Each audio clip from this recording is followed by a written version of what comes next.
mashite, watashi no namae wa Mariska Amanda desu. IPB Daigaku no Nihon Gaka no 2年生です。NIM wa 12121301. Cirebon kara kimashita. Dozo yoroshiku onegai shimasu. Di sini saya akan menjelaskan atau menjawab tentang pertanyaan UTS bahasa Indonesia, yaitu yang pertama, jelaskan korelasi antara kemajuan peradaban dengan perkembangan bahasa.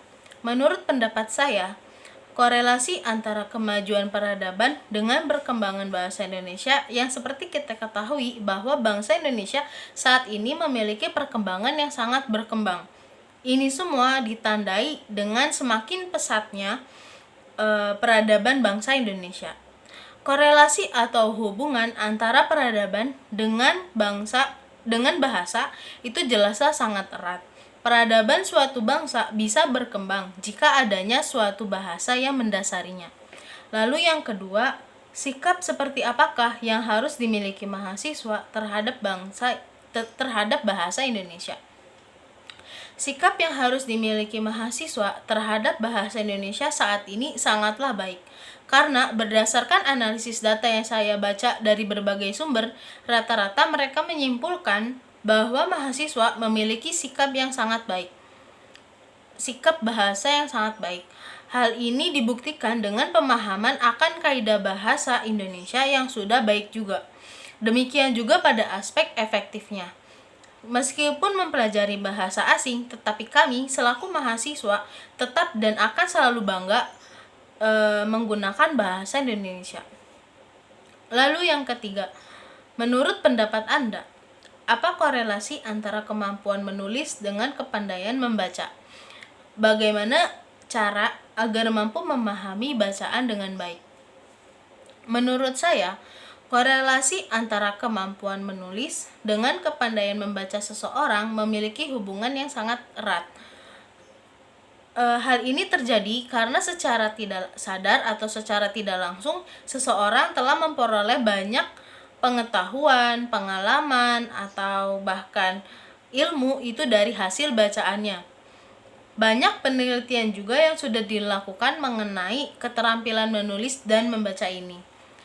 Lalu, ada beberapa tips agar mampu memahami bacaan dengan baik.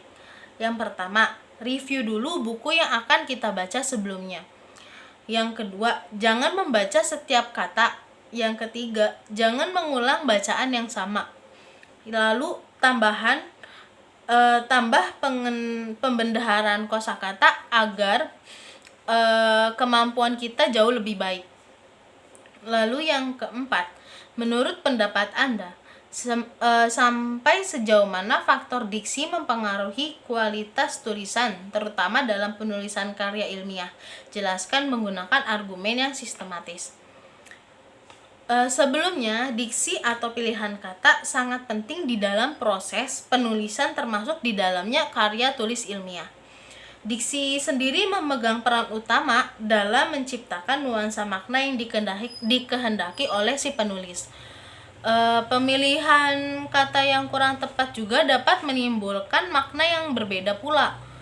Selain itu juga, pesan yang akan si penulis sampaikan itu tidak akan tersampaikan.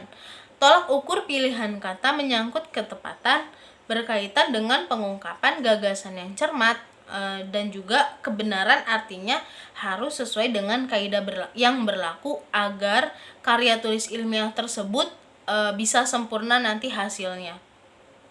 Lalu yang terakhir, buatlah kalimat majemuk bertingkat yang menyatakan perbandingan, syarat, dan implikasi. Di sini saya udah membuat 3 contoh kalimat yang kalimat majemuk yang menyatakan perbandingan syarat dan implikasi.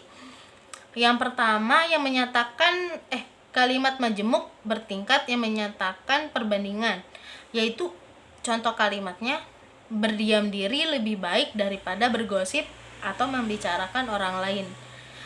Yang kedua, ada yang menyatakan syarat, kami akan berlibur ke Bali jika kami semua lulus dengan nilai baik. Lalu yang ketiga, menyatakan kalimat majemuk dengan pola implikasi, yaitu ibu akan membelikan baju jika nilai saya bagus. Sekian jawaban UTS atau jawaban pertanyaan yang bisa saya sampaikan. Kurang lebihnya mohon maaf. Terima kasih.